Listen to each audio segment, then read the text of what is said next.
Yo, what's up mga pare ko? Kung akala nyo ito na ang pinakamalakas na line-up ng Ginebra, nagkakamali kayo mga pare ko dahil balak pa rin ng mga to na gawin na mas malakas ang roster nila at dominante ang front court defense nila ngayon at sa susunod pa na conference dahil sa dalawang big man na papasok nga panigurado sa kanilang roster at siguro na ang mga to na makukuha nila ang dalawang sentro na to na magpapalakas pa nga sa kanila ngayon.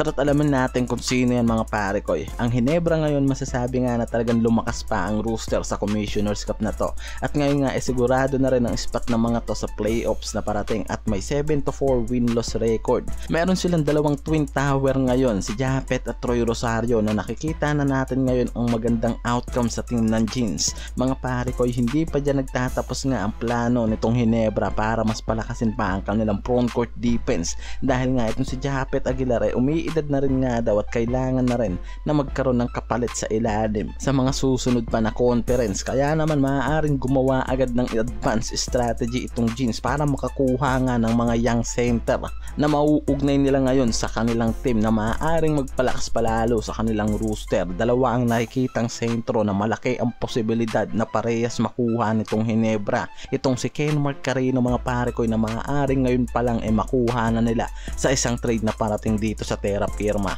Itong si QMB o Quincy Melora Brown na isang 6'10" center ng UP mga pare ko na magpapadrop next PBA drop at Ginebra ang balak nga nitong laruan.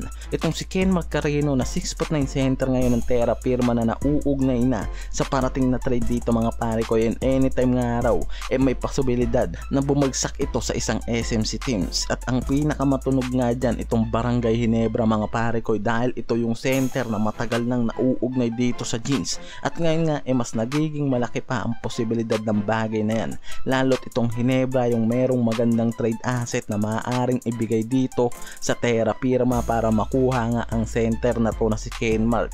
Yan yung maaari nilang makuha ngayon sa pagpasok ng playoffs na maaari nga nila agad magamit para nga maging suporta dito kay Japet Aguilar.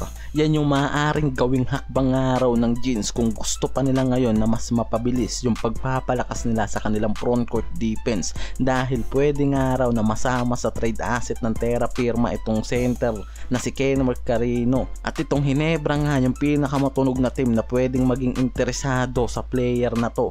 Itong si Quincy Melora Brown mga pare ko yung pinakamatunog naman na pangalan ngayon sa parating na PBA drop. Itong 6'10" center ng UP Fighting Maroon na may 1 down contract lang sa team at sa kanya mismo nanggaling ang balak nga nito na magpa-drop ngayon sa PBA at sa kanya rin mismo nanggaling kung anong team ang gusto nitong laruan. At itong Ginebra yung team na nabanggit niya mula sa magandang sistema nga na tumatakbo at transition ng mga player na pinapagana ni Coach Tim Cone, dyan nga raw to namangha. Kaya naman tumataas din yung tsansa na itong Ginebra ang makakuha sa big man na to sa parating na PBA drop.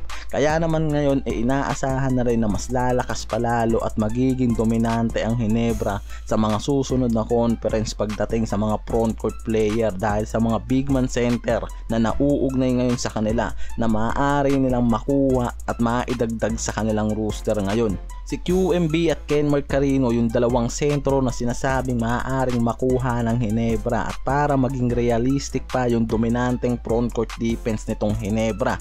At paniguradong yan yung isa sa mga inaabangan ngayon nitong Jeans dahil panigurado nga raw na malaking pagbabago yung maibibigay ng dalawang sentro na yan sa oras na makuha at maisama na yan sa susunod na conference dito sa Barangay Ginebra.